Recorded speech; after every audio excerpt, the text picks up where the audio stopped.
Hey, good morning, grade 12s. Yes, I'm excited because it's Friday. However, you cannot go out. Why? Because you are in quarantine. You have to stay home and be safe. All right? Now, let's proceed to our lesson for today. Today, I want to talk about rural depopulation. This is a serious rural issue. All right. Now, what are the causes of rural depopulation? Now, if you cannot understand what depopulation means, and then it's almost not possible for you to understand the meaning of rural depopulation. Now, what does depopulation refer to? Depopulation refers to the chronic population losses, right? With the ultimate consequence of preventing areas from returning to an earlier period of peak populations. Thus far, we can say that rural depopulation refers to the chronic losses of populations in rural areas such that the population numbers will not be able to recover in the near future. Okay, now let us proceed to the two main categories under which we can classify the causes of rural depopulation. Yes, there are two main factors or two main categories. Now, we refer to them as push factors and pull factors. Now, the push factors are those which draw people away from the rural areas.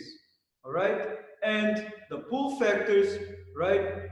It attracts people to move away from the rural areas into the urban areas.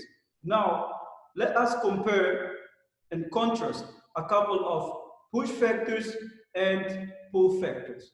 The first one is unemployment. There is high unemployment in rural areas, and that comes up as a push factor. Now, what are the pull factors which exist in the urban areas that are going to draw unemployed people into the urban areas? Potential jobs, right? There is a higher chance that people moving from rural areas, unemployed, will get certain types of jobs in the urban areas, right? I remember at a certain point in time, in international relations, there are certain jobs that are called 3D jobs, right? 3D jobs. And these 3D jobs are jobs that no one wants to do, right? No one wants to do, especially the urbanites. By urbanites, I mean people who live in the city areas.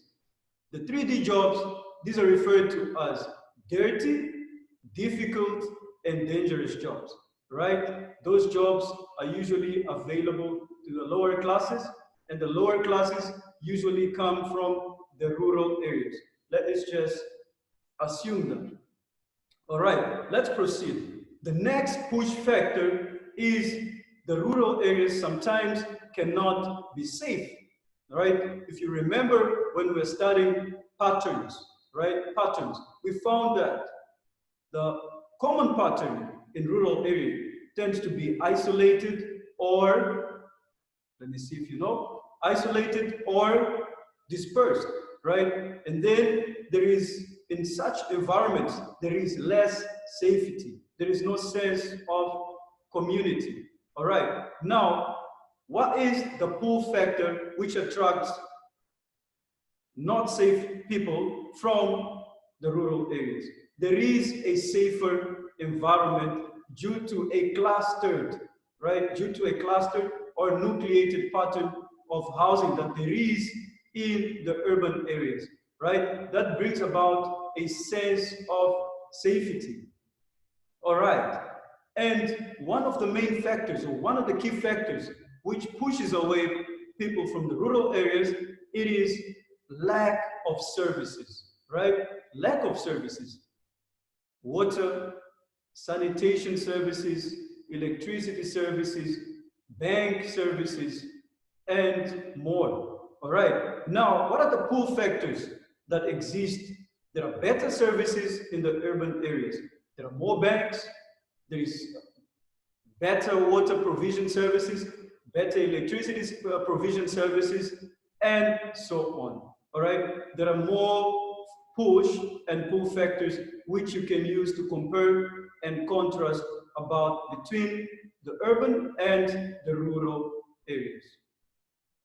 All right. Now, these factors together lead to what we refer to as rural depopulation. All right. All of these push and pull factors, right, have a tendency to lead to a key problem which happens in this case in the rural areas, which is rural depopulation. All right, let us proceed to talk about the consequences, right? The consequences of depopulation, right? The consequences of depopulation. Now, when these people move away from the rural areas, what happens, right? What happens? What is left behind in the rural areas? Now, we can summarize all of the consequences under one single heading, which is cycle of rural decline. In other words, rural depopulation leads to a continuous cycle of rural decline, which leads to further impoverishment and chronic population losses in the rural areas. Now, if you want a very good description of what the cycle of rural decline is, please go to your textbooks on page 233. Okay, let us proceed. I have come up with two case studies, different or other than the ones that you have in your books. Now, what is the aim of those two case studies? The aim of the two case studies is for you to be able to identify, right, what rural depopulation means in a community setting, as well as the consequences of rural depopulation. All right? And then you must also be able to have case studies which highlight strategies which have been put in place to be able to combat this phenomenon of rural depopulation. All right, if you go to your books on page 234, there is a very nice case study referring to Clarence, which is a small town in South Africa. All right, and on page 236, there is also another very good case study which talks about Kapshoek, also a small town in South Africa. Now, let us discuss the questions which you have been given on your Google Classroom Drive. Now, the first question says, right, it also refers to the two case studies which came along with the homework assignment which has been posted on your Google Classroom. Okay, now the first question says, identify two major problems, right, the Mbiza community may be facing. All right, if you go over to page 231, you will see that there are several common problems experienced in rural settlements, right? There you have to select two, right, which you may think that may be affecting the Mbizana community. All right, let's proceed to the next question. Question 2, how may the problems, right, which you have identified, right, lead to rural depopulation? So how do the problems you identified in question 1 actually lead to rural depopulation?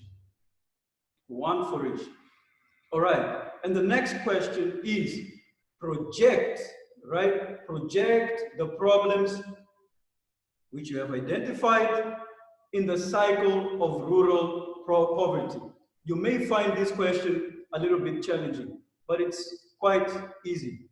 Now, the word project, right, means that you should be able to show by way of diagram or mind map, right? By way of diagram or mind map, you need to project to show how these problems fit into the cycle of rural poverty.